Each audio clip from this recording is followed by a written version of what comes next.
Hey, welcome back, everybody. This is Mike Brenner coming to you with the Brenner Blast NFL style. That's right. It's championship weekend. Jacksonville playing against the Patriots. You got the Eagles at home against the Vikings. I'm here with my buddy, Couch Potato Quarterback. We're going to break it down. All right, my man, let's get into it. First game, Jacksonville at the Patriots. The line opened up at -8.5, but now it's up to 9. Is that sharp money? Is it public money? I don't know, but I know one thing. Experience has got to play a big part in this game because Jacksonville is in uncharted territories. Well, I tell you what, my friend, the line as I look at it right now is based on emotion, and it's based on Bortles playing good. But I have a little secret about Bortles we're going to get in here in a little bit that the public's not looking at. And I think it's going to be the difference in this game. Okay, well, that sounds like there could be an implosion on the way, for crying out loud. We'll talk about that in a minute. But I know one thing. Bill Belichick and Brady, they've built this machine for so long, Couch Potato. I'm talking a long time. You got a Jacksonville squad that does demand respect, and rightfully so. I mean, It's not easy winning a football game in the National Football League.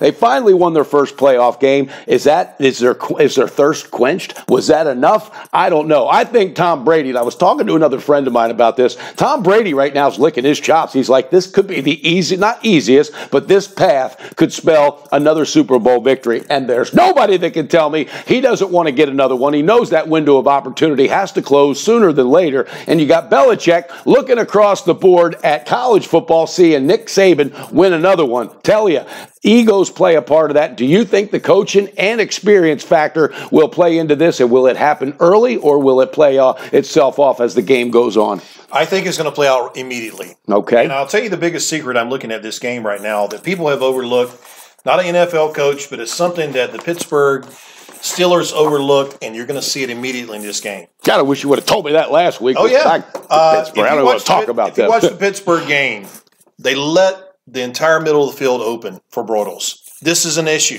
Belichick's going to be on top of it. Yeah. His defense is going to be on top of it. Yeah. They're going to make Bortles throw to the outside, which is his weakness. So they're going to force him to throw outside. He's going to struggle. They're going to let Fournette get his yards. He's going to get it. And they can do that. They can allow Fournette to get what he's going to get. He's a good runner. But I know one thing. Belichick, who is a defensive guru, will damn sure crunch that tape. I wouldn't be surprised if they hold him under 100 yards. I think you might get Bortles into a panic mode. And from what you're breaking down, it sounds like he'll get back into his uncomfortable territory. And that's where he used to make mistake after mistake after mistake. An implosion's got to be on the way. Absolutely, my friend. They're not going to leave the middle of the field open.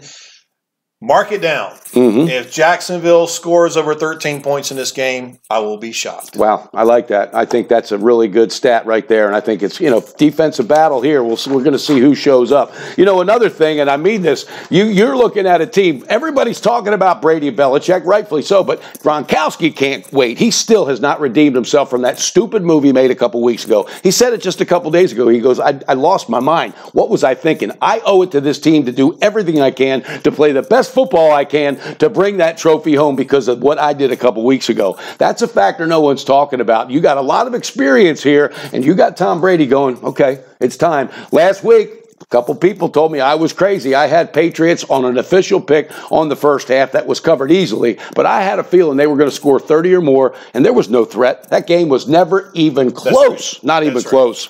Yeah, I tell you what, I do respect Jacksonville's defense. They have a championship defense.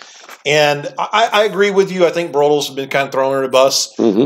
But this is going to be the bus driving over him this weekend. Yeah. But out of respect for Jacksonville's defense, I still think New England's going to put 27 up against them. Yeah. So I think it's going to be a good offense. I think they will hold them from time to time. But I got to ask you this question, Couch Potato, because last week you were the one that informed me on the weather with the weather updates. I love it. The weather man, that could be your new nickname. What have you forecasted? Have you seen anything? I know we're still days away. Absolutely. Both of these games are going to be played in the 40s. Okay. They're going to be That's football weather, baby. Football weather. It's going to be clear skies, so you're not going to be worried about the weather. So I think it's just going to be man on man, which is what it's all about. So don't play weather into your numbers. When you're looking at your numbers, don't play weather into your numbers. Bam. Very well said. All right, that's breaking down the first game. Let's roll over to Minnesota, going to Philadelphia. The line opened at 3.5. It's still sitting at 3.5. Not a lot of movement here, but wow, my respect, all right, has just got to shine for what's going on in Minnesota, but also my respect for Philadelphia Green.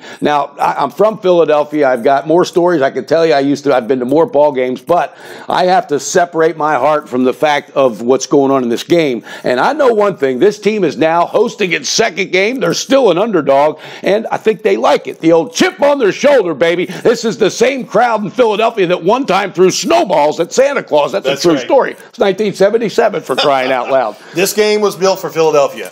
They're the dogs. They love that role. I think you're going to see Foles play a pretty good game. See, you know what? It reminds me of back in the day, and I mean this.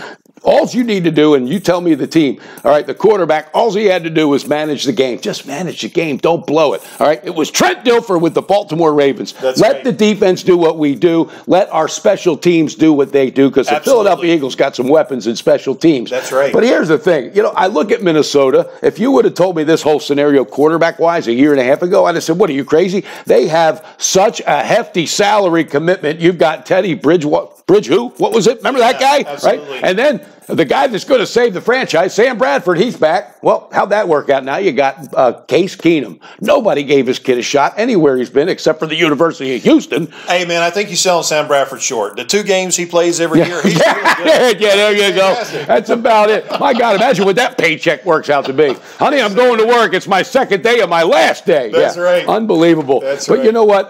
The faithful Philadelphia crowd, they thrive on being an underdog.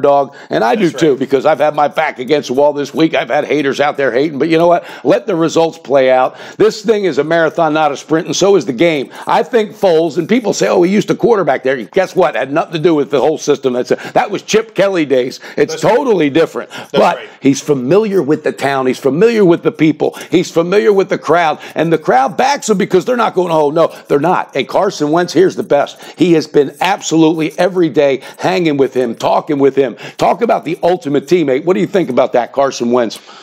I think he's fantastic. And I tell you something you need to watch in this game.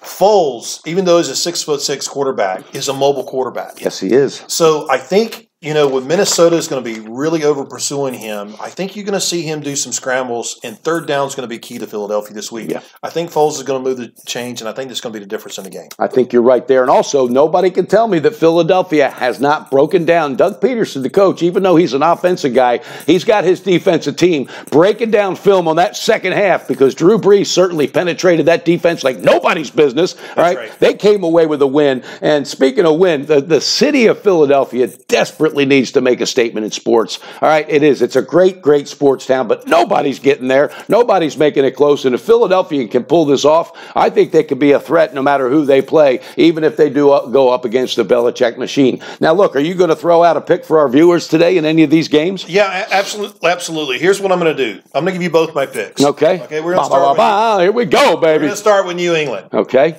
I've got New England winning this game 27-13. Okay. I do agree with you. I think Brady's going to move the ball. They're going to do great. Jacksonville's going to get their stops. But I think you're going to see an implosion on Broyles. I think Broyles, I have a lot of respect for him, which a lot of people don't. But they're going to cover the middle of the field. He's going to have to throw to the outside. And that's what's going to hurt him. That's his weakness. You heard it there, guys. You heard it first. And you know what?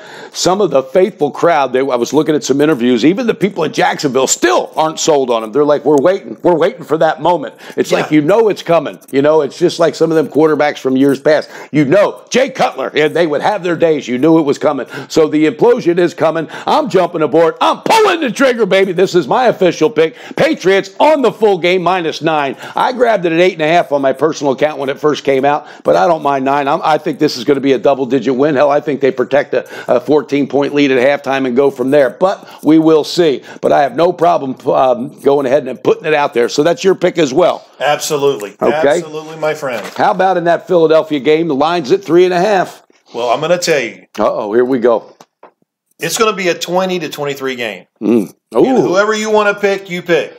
So if that number's at 3.5, you better go with the 3.5 points. That half is going to that's going to be the difference. At this situation, a lot of people talk about teasers and they say that they're a foolish bet. I have to disagree in the playoffs when you get to this point. Yep. This game is a perfect teaser.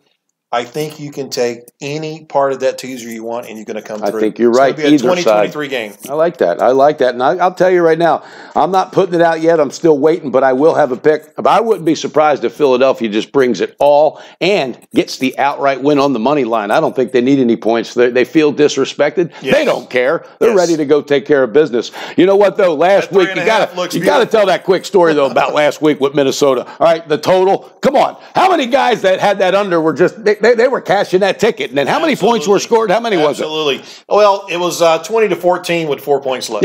With 4 minutes left. I mean, that ticket was cashing. You're looking at 2 touchdowns and 2 field goals scored in the last 4 minutes. So, I mean, between that extra point, if you had right? that over, God bless you. Yeah, unbelievable. All right, guys. Well, there's the breakdown from my friend, Couch Potato Quarterback, and, of course, Brenner. Stay tuned because I'm going to be doing another video tomorrow that's going to be talking a little bit more in depth on the game. And also, next week, I've got a video coming up with an old friend of mine. That's right. I'm not going to tell you who it is now, but somebody I used to do videos with back in the day. Him and I are going to be getting ready to do a Super Bowl video, and I'm sure my friend Couch Potato is going to be riding that one with us as well. In the meantime, guys, make sure you bet responsible, beat your bookie, and build that bank with Brenner. Hell, and the Couch Potato, too. Build it with him. And don't forget that Brenner Blast is coming to you, baby. Let's get it done.